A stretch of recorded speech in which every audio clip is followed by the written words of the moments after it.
Hola amigos, antes de empezar esta historia creo que es necesario hablarles un poco. Mi inactividad estos últimos meses ha sido muy notable. Lo sé y lo siento. He pasado por muchos procesos y he dedicado mi tiempo a proyectos de mi vida personal y profesional que requerían de mi total atención. Aún así nunca los olvidé. Y siempre pensé en volver al canal con alguna historia que les fuera a gustar. Esta vez me decidí por narrar una historia algo más larga, porque sé que ese tipo de videos largos les gustan. En esta ocasión, les traigo la historia de El signo amarillo, de Robert Chambers, un cuento que tiene tanto misterio como romance y terror. Esta es la primera de varias historias que componen la totalidad del libro del Rey Amarillo. Intentaré traerles las otras historias también, que aunque sé que me voy a tardar, estoy decidido en hacerlo. Sin nada más que decirles, espero que disfruten el video.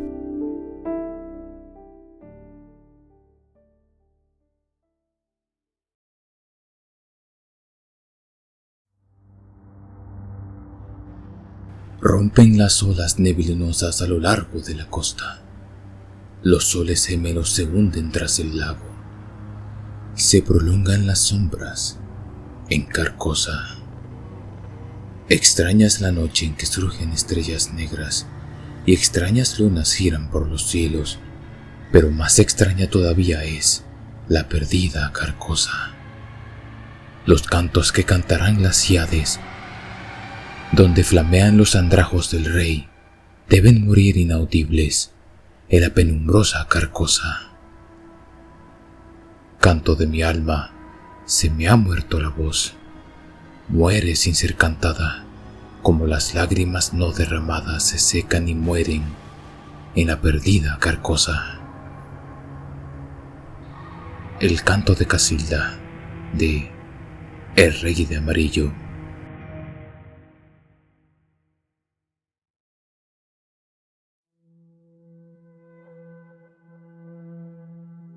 Hay tantas cosas imposibles de explicar. ¿Por qué ciertas notas musicales me recuerdan los tintes dorados y herrumbrosos del follaje de otoño? ¿Por qué la misa de Santa Cecilia hace que mis pensamientos vagueen entre cavernas en cuyas paredes resplandecen desiguales masas de plata virgen? ¿Qué había en el tumulto y el torbellino de Broadway a las 6 de la tarde que hizo aparecer ante mis ojos la imagen de un apacible bosque bretón en el que una luz del sol se filtraba a través del follaje de la primavera?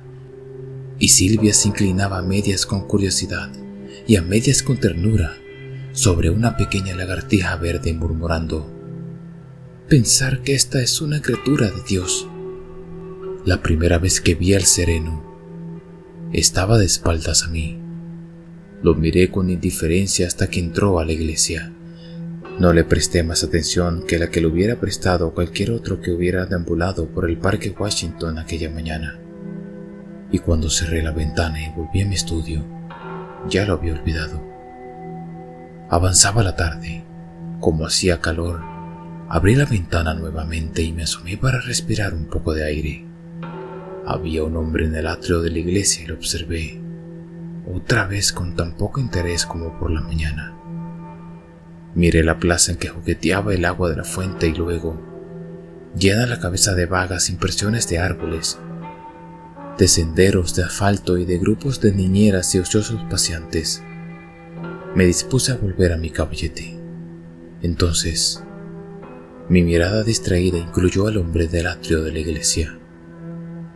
Tenía ahora la cara vuelta hacia mí y, con un movimiento totalmente involuntario, me incliné para vérsela. En el mismo instante levanté la cabeza y me miró. Me recordó de inmediato a un gusano de ataúd. ¿Qué era lo que me repugnaba en el hombre? No lo sé, pero la impresión de un grueso gusano blancuzco de tumba fue tan intensa y nauseabunda que debe de haberle mostrado en mi expresión, porque apartó su abultada cara con un movimiento que me recordó a una larva perturbada en un nogal. Volví a mi caballete y le hice señas a la modelo para que reanudara su pose. Después de trabajar un buen rato, advertí que estaba echando a perder tan deprisa como era posible lo que había hecho. Tomé una espátula y quité con ella el color. Las tonalidades de la carne eran amarillentas y enfermizas. No entendía cómo había podido dar unos colores tan malsanos a un trabajo que había resplandecido antes de salud. Miré a Tessie. No había cambiado, y el claro arrebol de la salud le teñía el cuello y las mejillas. Fruncí el ceño. ¿He hecho algo malo?, preguntó. No, he estropeado este brazo, y no sé cómo pude haber ensuciado de este modo la tela, le contesté. ¿No estoy posando mal?, insistió. Pues claro que no, estás perfectamente. ¿No es culpa mía entonces? No, es mía. Lo siento muchísimo, dijo ella. Le dije que podía descansar mientras yo aplicaba trapo y aguarrás al sitio corroído de la tela. Ella empezó a fumar un cigarrillo y a hojear las ilustraciones del Courrier Francois. No sé si tenía algo del aguarrás o era defecto de la tela, pero cuanto más frotaba, más parecía extenderse la gangrena.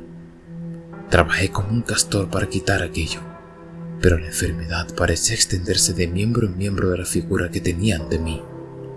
Alarmado, luché por detenerla. Pero ahora el color del pecho cambió y la figura entera pareció absorber la infección como una esponja absorbe el agua. Apliqué vigorosamente espátula y aguarrás pensando en la entrevista que tendría con Duval, que me había vendido la tela. Pero pronto advertí que la culpa no era de la tela, ni de los colores de Edward. Debe de ser el aguarrás, pensé con enfado. O bien la luz del atardecer ha enturbiado y confundido tanto mi vista que no me es posible ver bien. Llamé a Tessie, la modelo, que vino y se inclinó sobre mi silla llenando el aire con volutas de humo. ¿Qué ha estado usted haciendo?, exclamó. Nada, gruñí. Debe ser el aguarrás. ¿Pero qué color más horrible tiene ahora?, prosiguió. ¿Le parece a usted que mi carne se parece a un queso Roquefort? No, claro que no, dije con enfado. ¿Me has visto alguna vez pintar de este modo? Por supuesto que no. Entonces, debe de ser el aguarrás o algo, admitió. Se puso una túnica japonesa y se acercó a la ventana. Yo raspé y froté hasta cansarme. Finalmente tomé los pinceles y los hundí en la tela lanzando una gruesa expresión cuyo tono tan solo llegó a oídos de Tessie. No obstante, no tardó en exclamar: muy bonito. Actúe como un niño y arruine sus pinceles. Lleva 3 semanas trabajando en este estudio y ahora mire, ¿de qué le sirve desgarrar la tela? ¡Qué criaturas son los artistas! Me sentí tan avergonzado como de costumbre después de un exabrupto semejante, y volví contra la pared la tela arruinada. Tessie me ayudó a limpiar los pinceles y luego marchó bailando a vestirse. Desde atrás del biombo me regaló consejos sobre la pérdida parcial o total de la paciencia, hasta que, creyendo quizá que ya me había atormentado lo bastante, salió a suplicarme que le abrochara el vestido por la espalda, donde ella no alcanzaba. Todo ha salido mal desde el momento en que volvió de la ventana y me habló del horrible hombre que vio en el atrio de la iglesia, declaró. Sí, probablemente embrujó el cuadro, dije bostezando. Miré el reloj. Son más de las 6, lo sé, dijo Tessie arreglándose el sombrero ante el espejo. Sí, contesté. No fue mi intención retenerte tanto tiempo. Me asomé por la ventana, pero retrocedí con disgusto. El joven de la cara pastosa estaba todavía en el atrio. Tessie vio mi ademán de desaprobación y asomó. ¿Ese es el hombre que le disgusta?, susurró. Asentí con la cabeza. No puedo verle la cara, pero parece gordo y blando. De todas maneras, continuó y se volvió hacia mí. Me recuerda a un sueño espantoso que tuve una vez, pero musitó mirando sus elegantes zapatos. ¿Habrá sido un sueño en realidad? ¿Cómo puedo yo saberlo?, dije con una sonrisa. Tessie me sonrió a su vez. Usted figuraba en él, dijo, de modo que quizás sepa algo. Tessie, Tessie, protesté. No te atrevas a halagarme diciendo que sueñas conmigo. Pues lo hice, insistió. ¿Quiere que se lo cuente? Adelante, le contesté encendiendo un cigarrillo. Tessie se apoyó en el antepecho de la ventana abierta y empezó muy seriamente. Fue una noche del invierno pasado. Estaba yo acostada en la cama sin pensar en nada en particular. Había estado posando para usted y me sentía agotada. No obstante, me era imposible dormir. Oía las campanas de la ciudad dar las 10, las 11 y las 12. Debo de haberme quedado dormida aproximadamente alrededor de las 12, porque no recuerdo haber escuchado más campanadas. Me parece que apenas había cerrado los ojos cuando soñé que algo me impulsaba a ir a la ventana. Me levanté abriendo el postigo y me asomé. La calle 25 estaba desierta hasta donde alcanzaba mi vista. Empecé a sentir miedo. Todo afuera parecía tan negro e inquietante. Entonces oí un ruido lejano de ruedas a la distancia, y me pareció como si aquello que se acercara era lo que debía esperar. Las ruedas se aproximaban muy lentamente y por fin pude distinguir un vehículo que avanzaba por la calle. Se acercaba cada vez más y más, y cuando pasó bajo mi ventana, me di cuenta de que era una carroza fúnebre. Entonces, cuando me eché a temblar de miedo, el cochero se volvió y me miró. Cuando desperté, estaba de pie frente a la ventana abierta, estremecida de frío. Pero la carroza empenichada de negro y su cochero habían desaparecido. Volví a tener ese mismo sueño el pasado mes de marzo, y otra vez desperté junto a la ventana abierta. Anoche tuve el mismo sueño. Recordará cómo llovía, pues cuando desperté junto a la ventana abierta tenía el camisón empapado. Pero, ¿qué relación tengo yo en el sueño?, pregunté. Usted estaba en el ataúd, pero no estaba muerto. ¿En el ataúd? Sí. ¿Cómo lo sabes? ¿Podías verme? No, solo sabía que usted estaba allí. ¿Habías comido Welsh Rabbits o ensalada de langosta? Empecé yo riéndome, pero la chica me interrumpió con un grito de espanto. Vaya, Dios mío, ¿qué sucede?, pregunté al verla retroceder de la ventana. El hombre de abajo del atrio de la iglesia es el que conducía la carroza fúnebre. Tonterías, dije, pero los ojos de Tessie estaban agrandados por el terror. Me acerqué a la ventana y miré. El hombre había desaparecido. Vamos, Tessie, la animé. No seas tonta. Has posado demasiado. Estás nerviosa. ¿Cree que podría olvidar esa cara?, murmuró. 3 veces vi pasar la carroza fúnebre bajo mi ventana, y 3 veces el cochero se volvió y me miró. Su cara era tan blanca y... ¿Blanca? Parecía un muerto, como si hubiera muerto hace mucho tiempo atrás.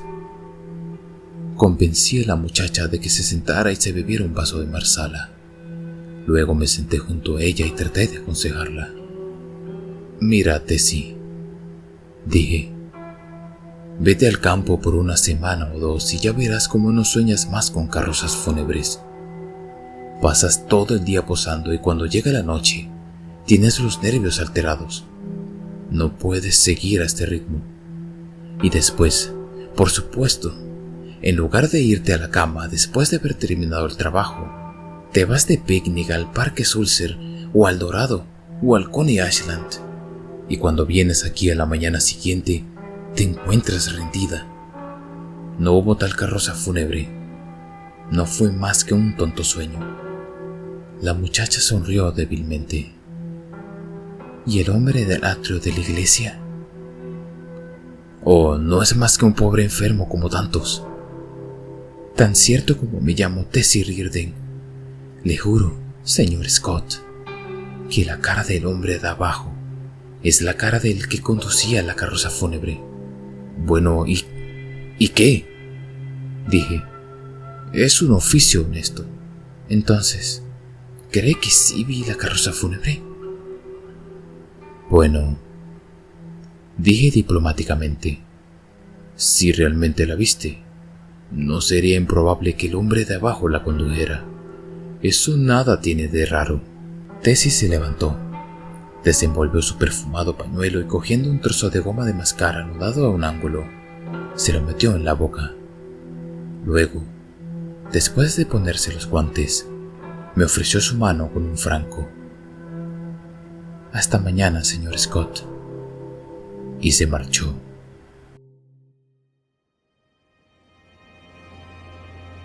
A la mañana siguiente, Thomas, el botones, me trajo el Herald y una noticia. La iglesia de al lado había sido vendida. Agradecí al cielo por ello. No porque siendo yo católico, tuviera repugnancia alguna por la congregación vecina, sino porque tenía los nervios destrozados a causa de un predicador vociferante, cuyas palabras resonaban en la nave de la iglesia como si fueran pronunciadas en mi casa, y que insistía en sus R's con una persistencia nasal que me revolvía las entrañas. Había además un demonio en forma humana, un organista que interpretaba los himnos antiguos de una manera muy personal. Yo clamaba por la sangre de un ser capaz de tocar la doxología con una modificación de tonos menores, solo perdonable en un cuarteto de principiantes. Creo que el ministro era un buen hombre, pero cuando barriaba, y el Señor dijo a Moisés, el Señor es un hombre de guerra, el Señor es tu nombre, arderá mi ira y yo te mataré por la espalda. Cuando barriaba esas cosas, me preguntaba cuántos siglos de purgatorio serían necesarios para expiar semejante pecado. ¿Quién compró la propiedad?, pregunté a Thomas. Nadie que yo conozca, señor.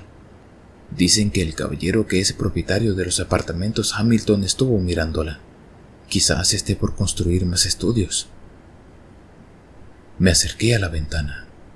El joven de la cara enfermiza estaba junto al portal del atrio. Solo verlo me produjo la misma abrumadora repugnancia.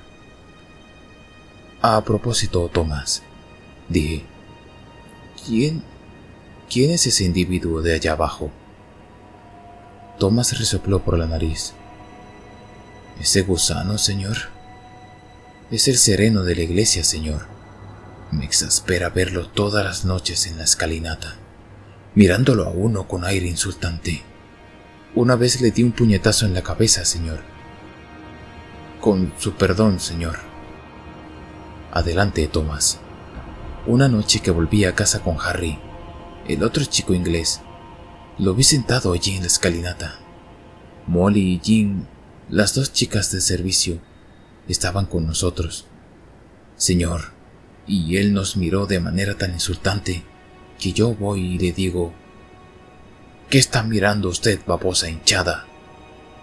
Con su perdón, señor, pero es lo que le dije. Entonces él no contestó y yo le dije, ven y verás cómo te aplasto esa cabeza de pudín. Entonces abrí el portal y entré, pero él no decía nada y seguía mirándome de ese modo insultante. Entonces le di un puñetazo, pero tenía la cara tan fría y untuosa que daba asco tocarla. ¿Qué hizo entonces?, pregunté con curiosidad. ¿Él? Nada. ¿Y tú, Thomas?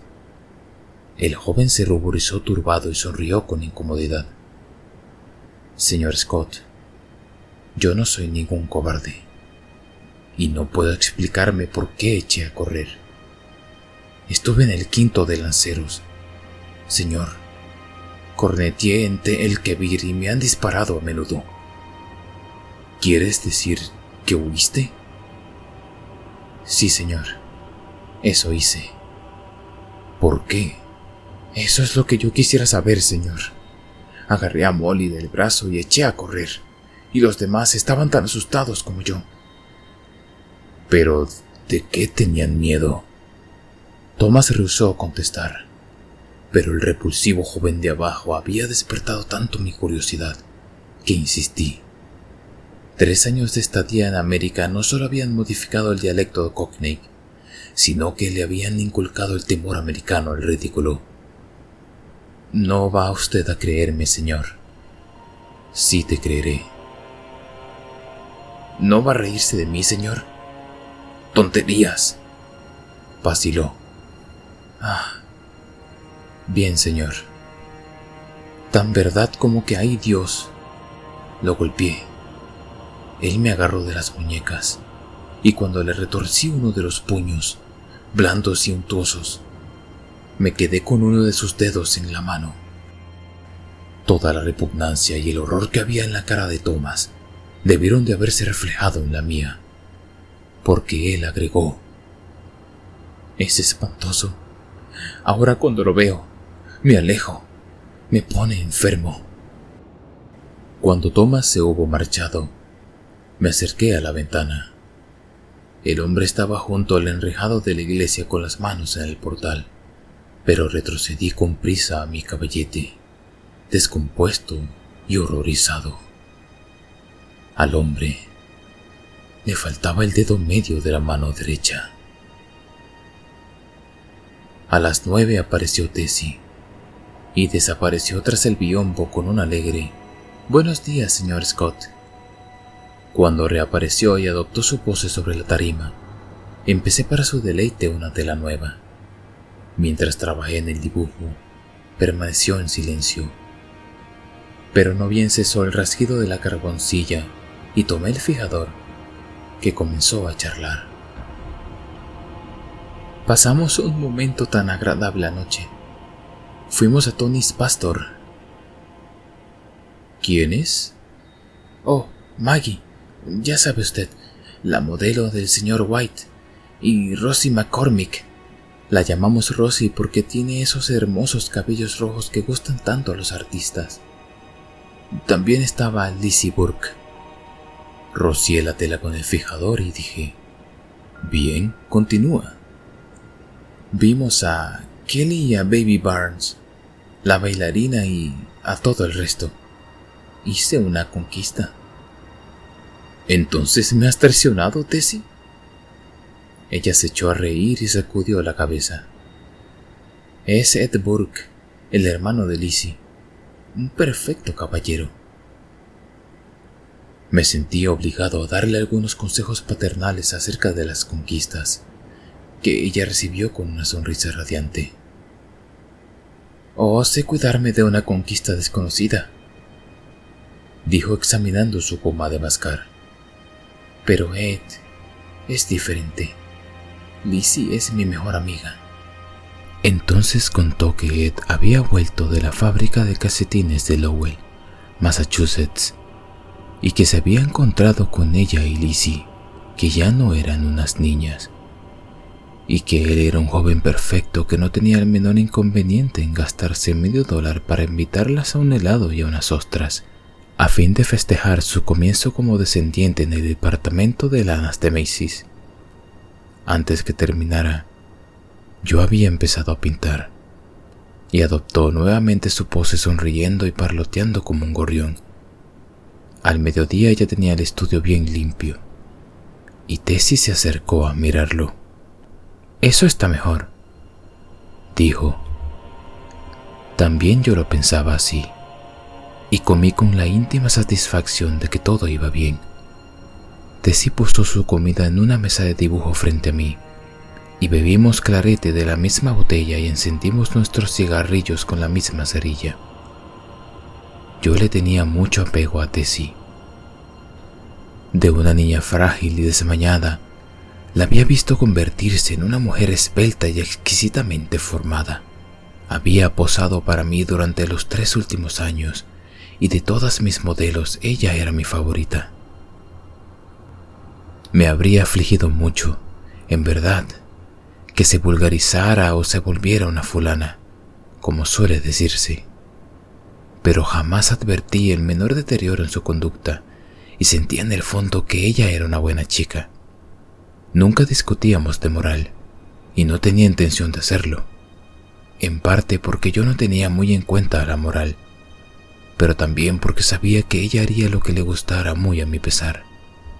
No obstante, esperaba de todo corazón que no se viera envuelta en dificultades, porque deseaba su bien y también por el egoísta motivo de no perder a la mejor de mis modelos. Sabía que una conquista, como la había llamado Tessie, no significaba nada para chicas como ella, y que tales cosas en América no se asemejaban en nada a las mismas cosas en París. No obstante, yo había vivido con los ojos bien abiertos y sabía que alguien se llevaría algún día a Tessie de un modo u otro, y aunque por mi parte considerara que el matrimonio era un disparate, esperaba sinceramente que en este caso había un sacerdote al final de la aventura. Soy católico. Cuando oigo misa solemne, cuando me persigno, siento que todo, con inclusión de mí mismo, se encuentra más animado, y cuando me confieso, me siento bien. Un hombre que vive tan solo como yo debe confesarse con alguien. Claro que Silvia era católica, y ese era motivo suficiente para mí, pero estaba hablando de Tessie, lo que es muy diferente. Tessie también era católica y mucho más devota que yo, de modo que, teniendo todo esto en cuenta, no había mucho que temer por mi bonita modelo mientras no se enamorase. Pero entonces sabía que solo el destino decidiría su futuro, y rezaba internamente porque ese destino la mantuviera alejada de hombres como yo, y que pusiera en su camino muchachos como Ed Burker y Jimmy McCormick. Ah, Dios bendiga su dulce rostro. Tessie estaba sentada lanzando anillos de humo que ascendían al cielo raso y haciendo tintinear el hielo en su vaso. ¿Sabes, chavala, que también yo tuve un sueño anoche? La observé. A veces se la llamaba la chavala. No habrá sido ese hombre, dijo sonriendo. Exacto, un sueño parecido al tuyo, solo que mucho peor. Fue tonto y reflexivo de mi parte decirlo, pero ya se sabe el poco tacto que tienen los pintores por lo general. Debo de haberme quedado dormido a eso de las 10 más o menos. Proseguí, y al cabo de un rato soñé que me despertaba. Tan claramente oí las campanas de la medianoche, el viento en las ramas de los árboles y la sirena de los vapores de la bahía, que incluso ahora me es difícil creer que no estaba despierto. Me parecía yacer en una caja con cubierta de cristal. Veía débilmente las lámparas de la calle por donde pasaba, pues debo decirte, Tessie, que la caja en la que estaba tendido parecía encontrarse en un carruaje acoginado en el que iba sacudiéndome por una calle. Al cabo de un rato, me impacienté e intenté moverme, pero la caja era demasiado estrecha y tenía las manos cruzadas en el pecho, de modo que no me era posible levantarlas para aliviarme. Escuché y luego intenté llamar. Había perdido la voz. Podía oír los cascos de los caballos uncidos al coche e incluso la respiración del conductor. Entonces otro ruido irrumpió en mis oídos, como el abrir de una ventana. Me las compuse para ladear la cabeza un tanto y descubrí que podía ver. no solo a través del cristal que cubría la caja, sino también a través de los paneles de cristal a los lados del carruaje. Vi casas vacías y silenciosas, sin vida ni luz en ninguna de ellas, excepto en una. En esa casa había una ventana abierta en el primer piso, y una figura toda de blanco miraba a la calle. Esa figura eras tú. Tessie había apartado su cara de mí y se apoyaba en la mesa sobre el codo. Pude verte la cara. Proseguí, que me pareció que te veías muy angustiada. Luego seguimos viaje y doblamos por una estrecha y negra calleja. De pronto los caballos se detuvieron. Esperé y esperé, cerrando los ojos con miedo e impaciencia, pero todo estaba silencioso como una tumba. Al cabo de lo que me parecieron horas, empecé a sentirme incómodo. La sensación de que algo se acercaba hizo que abriera los ojos. Entonces vi la cara del cochero de la carroza fúnebre que me miraba a través de la cubierta del ataúd. Un sollozo de Tessie me interrumpió. Estaba temblando como una hoja.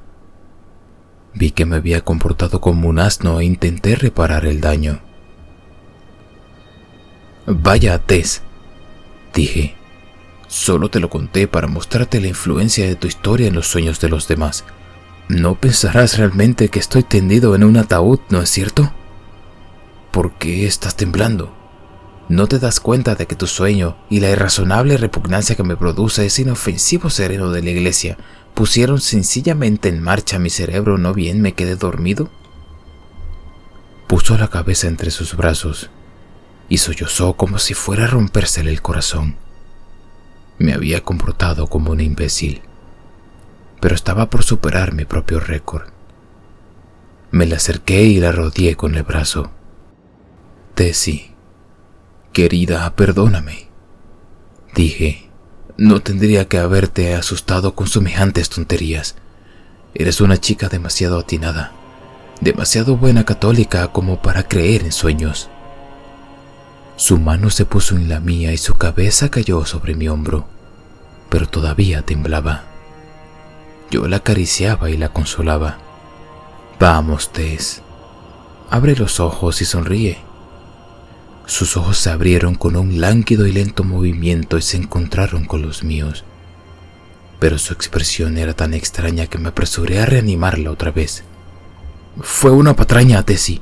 No creerás que todo esto podría acarrearte algún mal». «No», dijo, pero sus labios escarlatas se estremecieron. «¿Qué sucede entonces? ¿Tienes miedo?» «Sí, pero no por mí». «¿Por mí entonces?», pregunté alegremente. «Por usted», murmuró en voz casi inaudible. Yo lo quiero a usted». En un principio me eché a reír, pero cuando comprendí lo que decía, un estremecimiento me atravesó el cuerpo y me quedé sentado como de piedra. Esta era la culminación de las tonterías que llevaba cometidas. En el momento que transcurrió entre su réplica y mi contestación, pensé en 1000 respuestas a esa inocente confesión. Podía desecharla con una sonrisa. Podía hacerme el desentendido y decirle que me encontraba muy bien de salud. Podía manifestarle con sencillez que era imposible que ella me amase. Pero mi reacción fue más veloz que mis pensamientos, y cuando quise darme cuenta, ya era demasiado tarde, porque la había besado en la boca.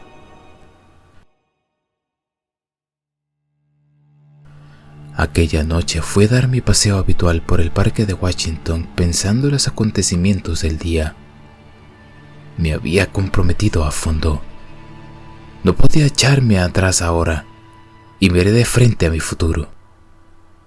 Yo no era bueno, ni siquiera escrupuloso, pero no tenía intención de engañarme a mí mismo o a Tessie. La única pasión de mi vida yacía sepultada en los soleados bosques de Bretaña. ¿Estaba sepultado para siempre? La esperanza clamaba: ¡No! Durante 3 años había esperado el ruido de unos pasos en mi umbral. ¿Silvia se había olvidado? ¡No!, clamaba la esperanza. Dije que no era bueno, eso es verdad, pero con todo no era exactamente el villano de la ópera cómica. Había llevado una vida fácil y atolondrada, recibiendo de buen grado el placer que se me ofrecía, deplorando, a veces lamentando con amargura, las consecuencias. Solo una cosa, con excepción de mi pintura, tomaba en serio, y aquello yacía ocultado, si no perdido, en los bosques de Bretaña. Era demasiado tarde ahora para lamentar lo ocurrido en ese día. Tanto si fue lástima, como si fue la súbita ternura que produce el dolor o el más brutal instinto de la voluntad satisfecha. Daba igual ahora, y a no ser que deseara dañar a un corazón inocente, tenía la senda trazada ante mí. El fuego y la intensidad, la profundidad de la pasión de un amor que ni siquiera había sospechado. A pesar de la experiencia que creía tener del mundo, no me dejaban otra alternativa que corresponderle o apartarla de mi lado. No sé si me acordaba de cómo producir dolor en los demás, o si hay algo en mí de lobrego puritano, pero lo cierto es que me repugnaba negar la responsabilidad por ese irreflexible beso. Y de hecho no tuve tiempo de hacerlo antes de que se abriesen las puertas de su corazón y la marejada se expandiera. Otros que habitualmente cumplen con su deber y encuentran una sombría satisfacción en hacer de sí mismos y de los demás unos desdichados, quizás habrían resistido. Yo no me atreví. Después de amainada la tormenta, le dije que más le habría valido amar a Ed Burke y llevar un sencillo anillo de oro, pero no quiso escucharme siquiera, y pensé que mientras hubiera decidido amar a alguien con quien no podía casarse, era preferible que fuera yo. Yo, al menos, podría tratarla con inteligente afecto, y cuando ella se cansara de su pasión, no saldría de ella mal parada, porque yo estaba decidido en cuanto a eso, aunque sabía lo difícil que resultaría. Recordaba el final habitual de las relaciones platónicas y cuánto me disgustaba huir de ellas. Sabía que iniciaba una gran empresa para alguien tan falto de escrúpulos como yo, y temía el futuro, pero ni por un momento dudé de que ella estaría segura conmigo. Si se hubiera tratado de cualquier otra, no me habría dejado atormentar por escrúpulos, pero ni se me ocurría la posibilidad de sacrificar a Tessie como lo habría hecho con una mujer del mundo. Miraba el porvenir directamente a la cara y veía los varios probables finales del asunto. ¿Terminaría ella por cansarse de mí? ¿O llegaría a ser tan desdichada que tendría que desposarla o abandonarla? Si nos casábamos, seríamos desdichados.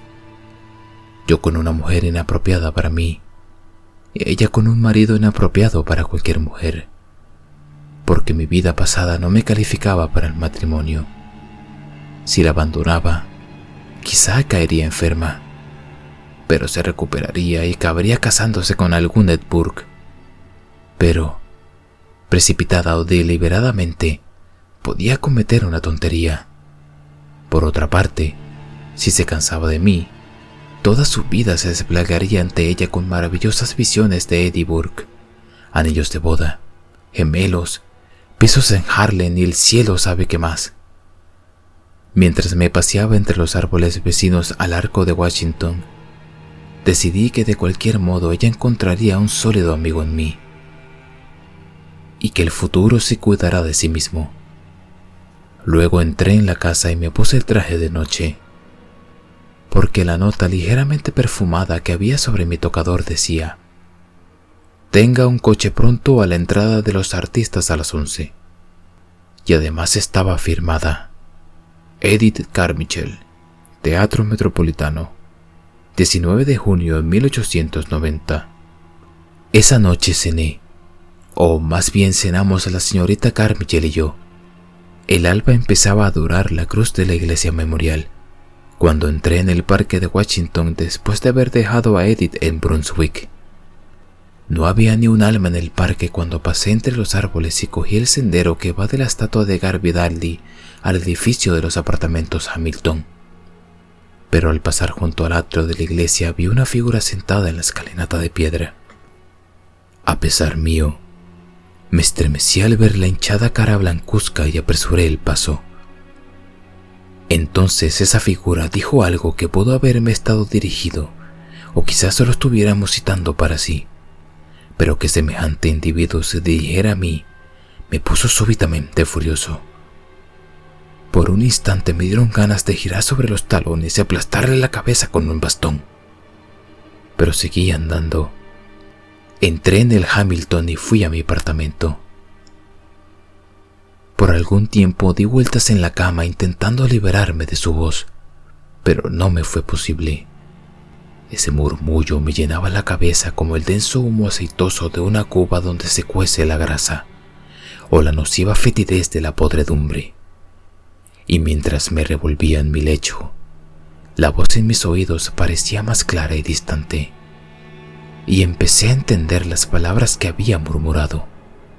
Me llegaban lentamente, como si las hubiera olvidado y por fin pudiera comprender su sentido.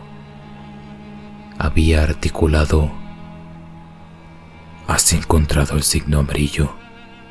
Has encontrado el signo amarillo. Has encontrado el signo amarillo». Estaba furioso. ¿Qué había querido decir con eso? Luego, dirigiéndole una maldición, cambié de postura y me quedé dormido. Pero cuando más tarde desperté estaba pálido y ojeroso, porque había vuelto a soñar lo mismo de la noche pasada y me turbaba más de lo que quería confesarme. Me vestí y bajé al estudio. Tessie estaba sentada junto a la ventana. Cuando yo entré se puso de pie y me rodeó el cuello con los brazos para darme un beso inocente. Tenía un aspecto tan dulce y delicado que la volví a besar, y luego me fui a sentar frente al caballete. «Vaya, ¿dónde está el estudio que empecé ayer?». Tessie parecía confusa, pero no respondió. Comencé a buscar entre pilas de telas mientras le decía: «Apresúrate, Tess, prepárate, debemos aprovechar la luz de la mañana». Cuando por fin abandoné la búsqueda entre las otras telas y me volví para registrar el cuarto, vi que Tessie estaba de pie junto al biombo con las ropas todavía puestas.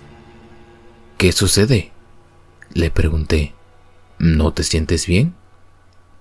«Sí». «Apresúrate entonces.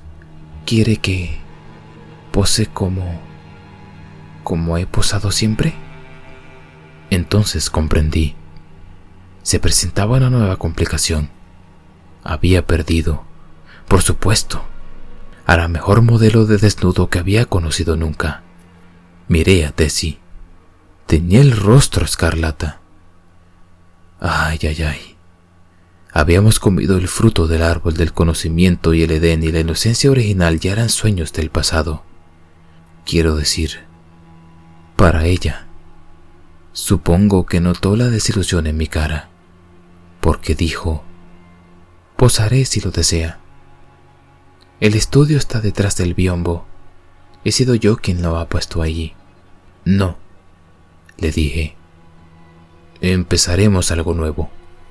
Y fui a mi armario y elegí un vestido morisco resplandeciente de lentejuelas. Era un traje auténtico, y Tessie se retiró tras el biombo encantada con él. Cuando salió otra vez, quedé atónito. Sus largos cabellos negros estaban sujetos en su frente por una diadema de turquesas, y los extremos llegaban rizados hasta la faja resplandeciente.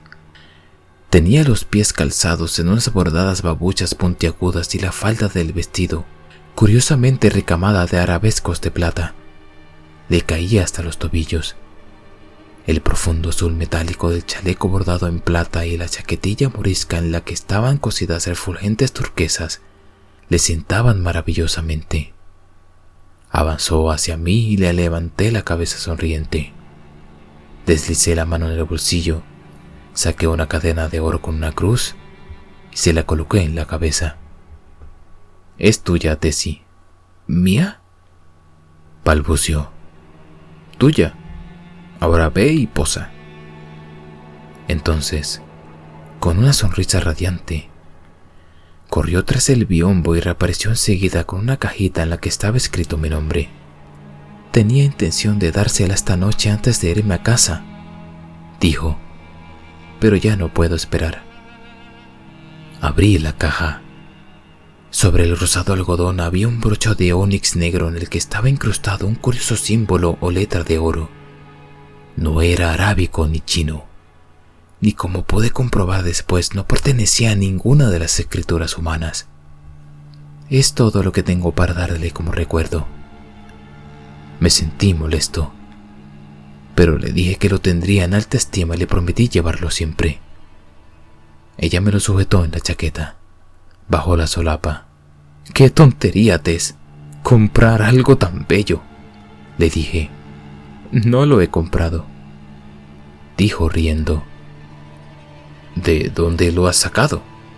Entonces me contó que lo había encontrado un día al volver del acuario de la batería y que había hecho publicar un aviso en los periódicos y que por fin perdió las esperanzas de encontrar al propietario del broche. «Fue el invierno pasado», dijo, «el mismo día que tuve por primera vez ese horrible sueño de la carroza fúnebre. Recordé el sueño que había tenido la pasada noche, pero no dije nada. Luego de eso, enseguida la carbonilla empezó a revolotear sobre la nueva tela, y Tessie permaneció inmóvil en la tarima.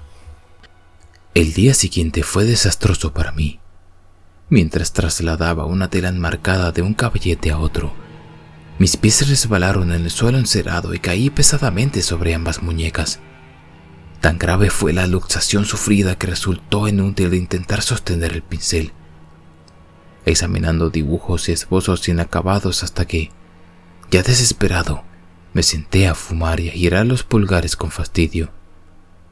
La lluvia que azotaba los cristales sobre el techo de la iglesia me produjo un ataque de nervios con su interminable repiqueteo. Tessie cosía sentada junto a la ventana, y de vez en cuando levantaba la cabeza y me miraba con una compasión tan inocente que empecé a avergonzarme de mi irritación y miré a mi alrededor en busca de algo en que ocuparme. Había leído todos los periódicos y todos los libros de la biblioteca, pero por hacer algo me dirigí a la librería y la abrí con el codo. Conocía cada volumen por el color, y los examiné a todos pasando lentamente junto a la librería y silbando para animarme el espíritu. Estaba por volverme para ir al comedor, cuando me sorprendió un libro encuadernado en amarillo en un rincón de la repisa más alta de la última biblioteca. No lo recordaba, y desde el suelo no alzaba a descifrar las pálidas letras sobre el lomo, de modo que fui a la sala de fumar y llamé a Tessie. Ella vino del estudio y se encaramó para alcanzar el libro.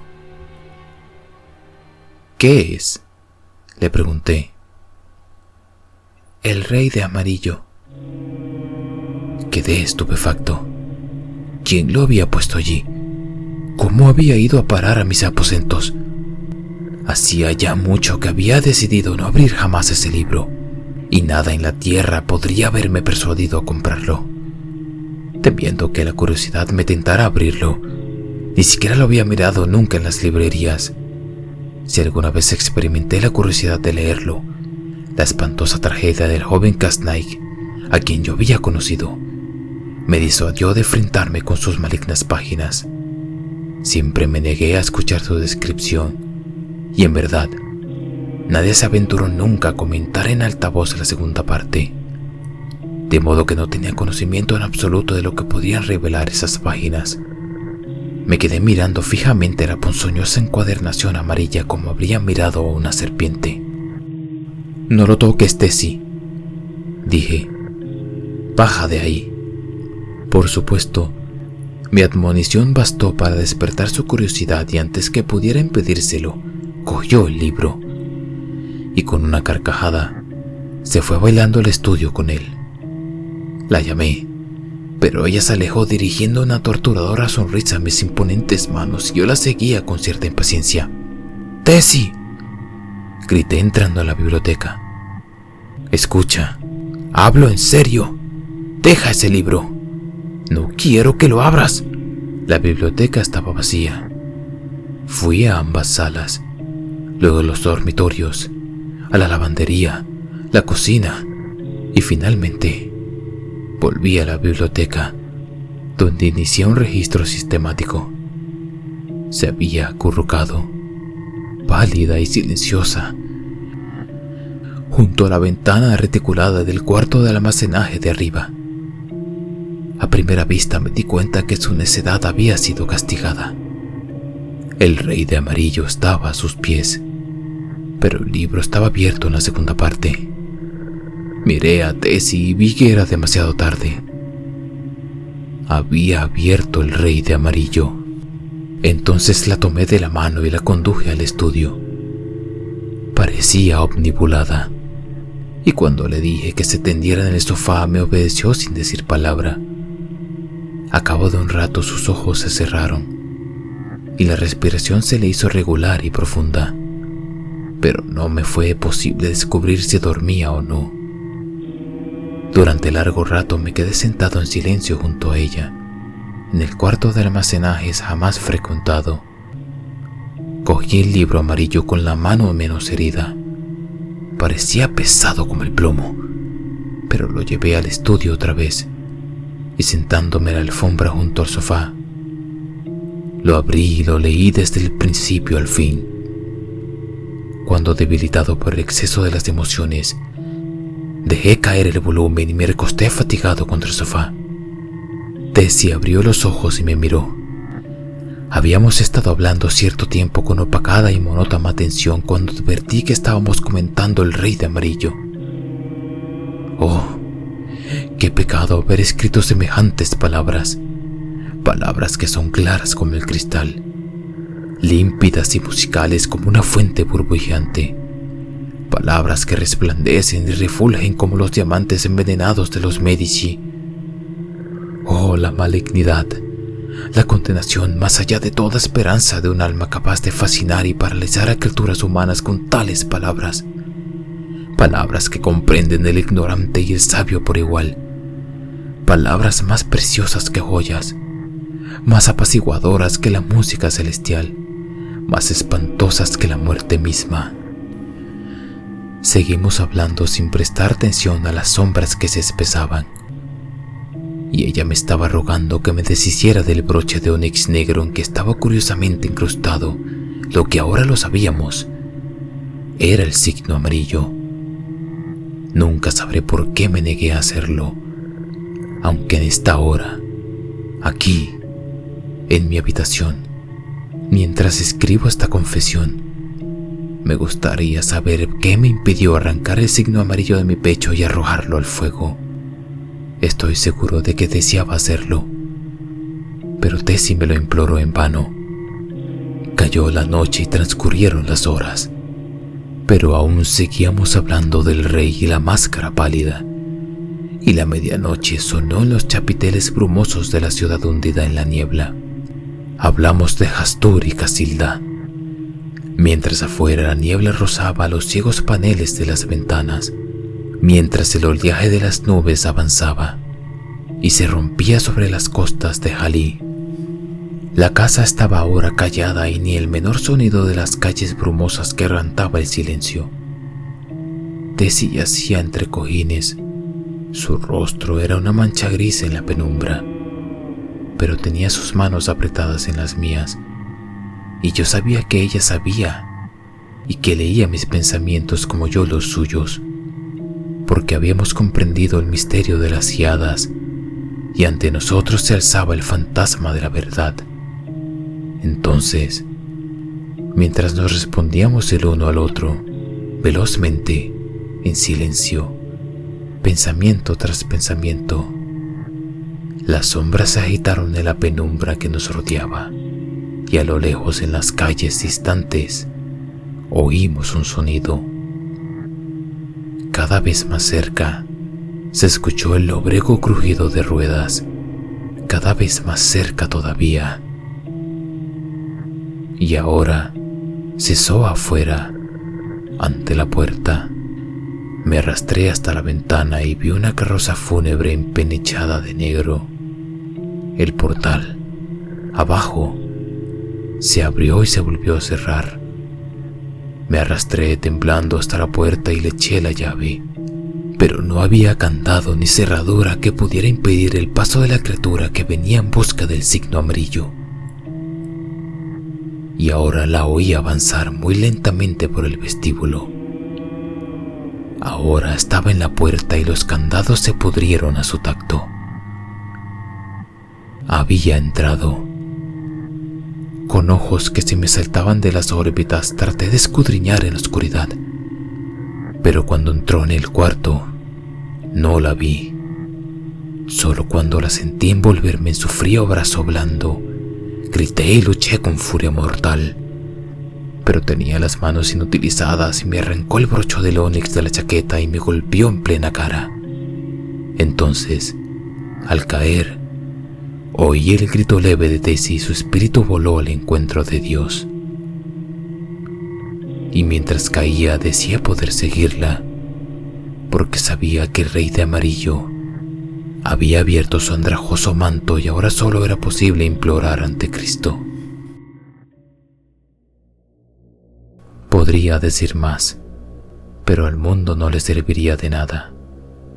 En cuanto a mí, estoy más allá de toda ayuda o esperanza humana.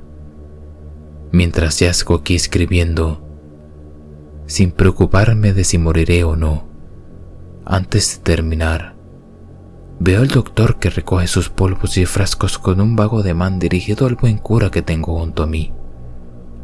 Entonces comprendo. Sentirán curiosidad por conocer los detalles de la tragedia.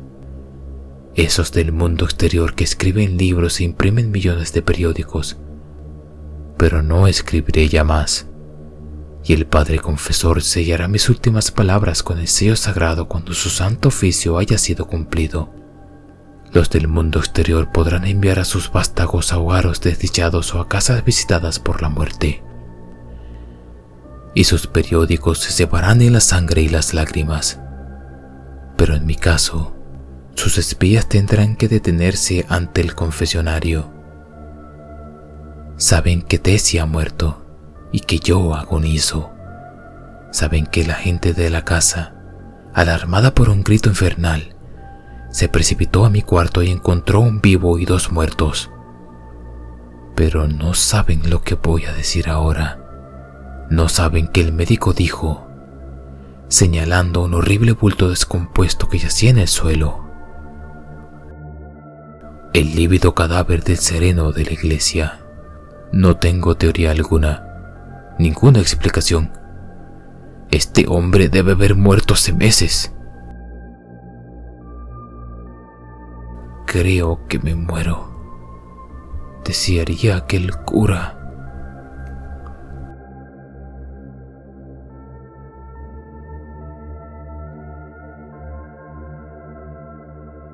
Una vez que ves el signo amarillo, ya no podrás escapar.